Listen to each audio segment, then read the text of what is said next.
Right.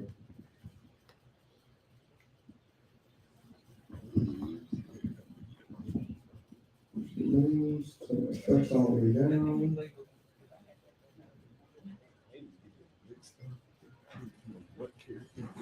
Testing 1, 2. Turn my phone. Testing 1, 2.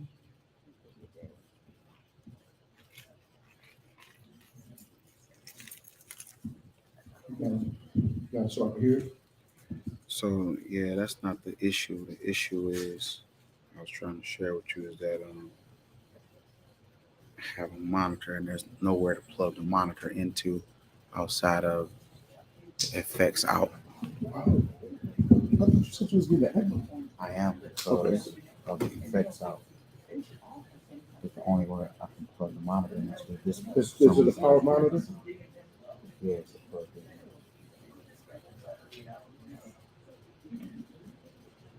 And it uses one of these cables? I'm plugging So it you in use one of these plugs. I'm plugging it into here because this wasn't giving me any sound. Right. Did you have this turned down, first of all? Yeah, if I had it turned down, It go no off. sound. Right. What you're gonna need, you're gonna have to get an adapter. It go from here. Yeah, it go from here. Well, one or two things. You need an adapter to go from here to whatever kind of input you got for the monitor, so that Okay. this is and you said it's a power monitor, right? Plug. Yes. Then you have to get an adapter to go from here, go in here, so you can use the control room, because this is always going to this is these because as opposed to the way this mixer set up, Yeah. It has another output. right? This mixer got different outlets and stuff like that. I got two different. Right, I got two That's different. what I was using the other one. Right. So on this one, I got different ones that I can use with this one. Plus, on top of that, now that this is what I'm gonna tell you. Good thing about this one is with this, you don't need an interface. If you get a mixer that has a USB thing, you don't need an interface, because all you can really have to do is plug this into the back of here. So this does Hmm? have a USB port. That one does not. No. It does right here. Yeah, but that's for charging and for different stuff. It's not for the same type of thing. You can't use it to I'll look at it, but as far as I know, you can use it like if you want to plug your phone in, you should be able to play MP3s and different stuff like that. But it'll play, from what I can understand. It won't sing out. But like I said, what I would do is even if you was to, well, see, I don't know what your other end look like. Do you want to get, like I said, the one end, What you call it? one end like this, and then the other end like this. Right, but it has to be Speak on. yeah. Speaker size. Yeah. Has to be like this. Right. So get one in like that, and get Where the other you end think- like that, you or think get the that Tar adapter. Huh? Tarps in the gauntlet. Pick it. They don't ever have anything. Well, yeah, you right. They should have it, but you're right. You might have to get it order it online. I'll look on Amazon. But so yeah, so that's the problem. And that'll, because like I said, the way this is, because it doesn't have the auxiliary, it has to just for the effects. So Yeah. you're right. When you turn it down, it's going to have. Now they turn the effects off up here, so I don't know if that'll work. Huh? Effects off, but it's still Yeah. so, No way around that. so this is for those. Your main right. I mean, this is for these. No, this right here is for. It says MP3 and Bluetooth. Oh yeah. So where's the volume on this? This should be here right here. This blue one right here. All right. So yeah, I just go. And then you can monitor. What are those stereo cords to what? What is it called? Stereo to quarter inch. TRS, I think it is.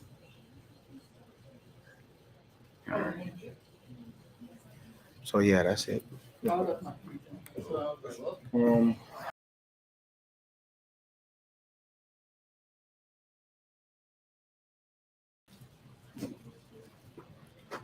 That's it. I'm not a big fan of Restream Studio. That's just never use it, but it worked for you though. Yeah, it's easy. But like you said, you can't do a lot of the other stuff. Um, okay, so what questions do y'all have? Anything? No, just anything.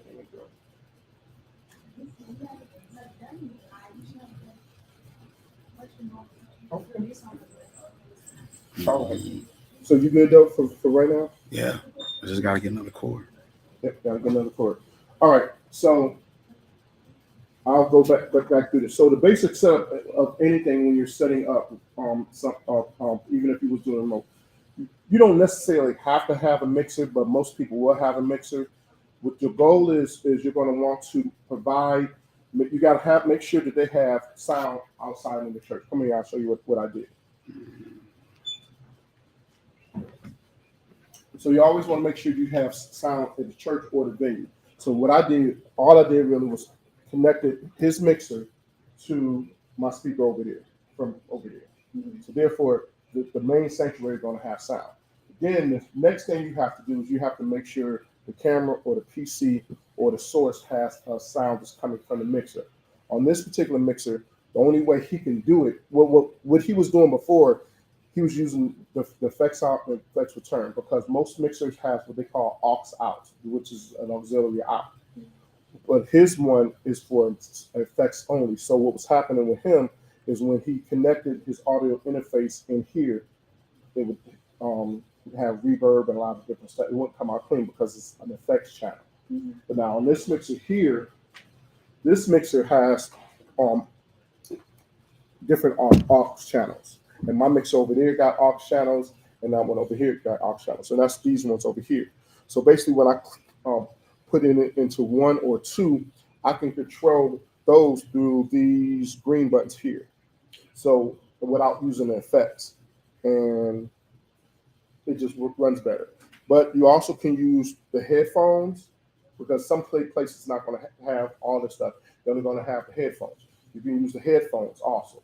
The only thing you want to do is make sure that when you're using any of those, including the headphones, you want to be careful of the volume. You don't want to have the headphone volume turned all the way up, because y'all know how it is when pastors be like, y'all sound crazy. That's because too much sound was going into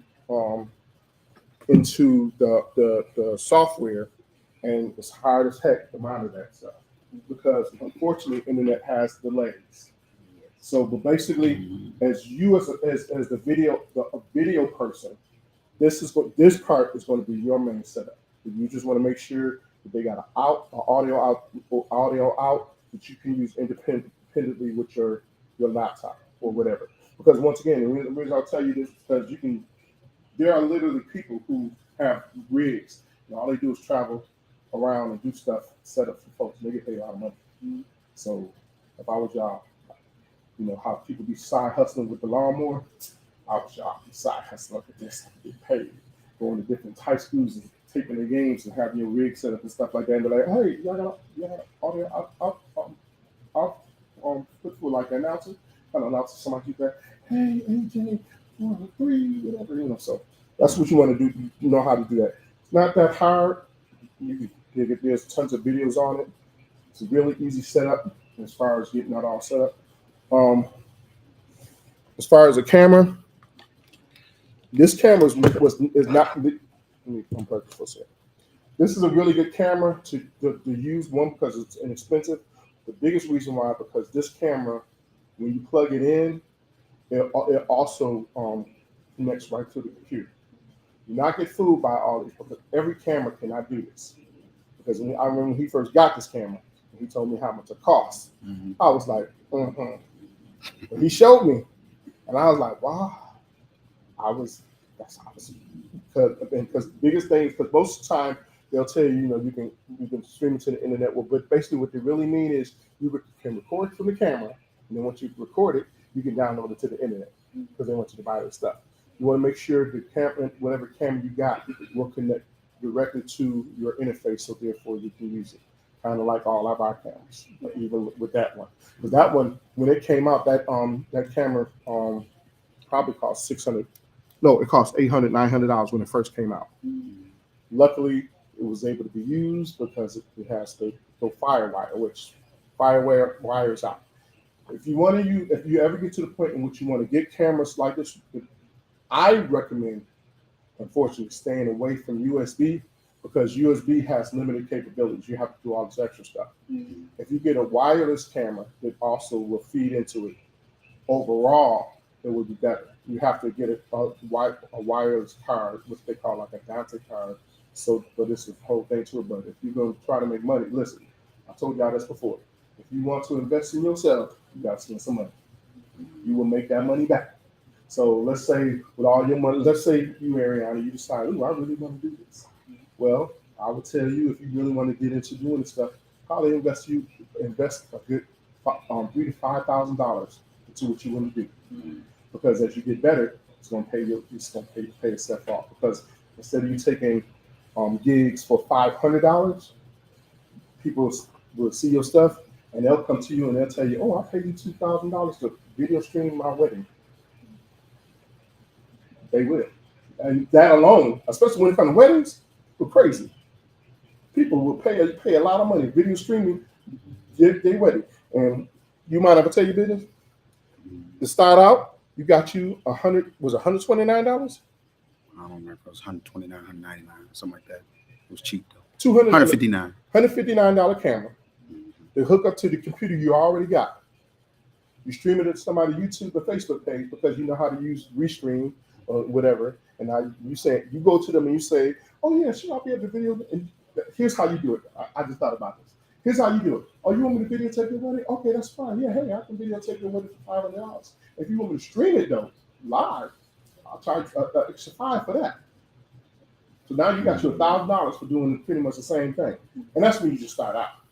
When you do it enough, you got your resume. That $1,000 is 5 to 10. And people be like, "Oh, I see your work. I want you to do that." And you got multiple cameras set up around, and they all streaming and you streaming on their YouTube page and their Facebook page, and you got an assistant that's got all the spikes at the bottom and stuff like that, and y'all made $10,000 on web.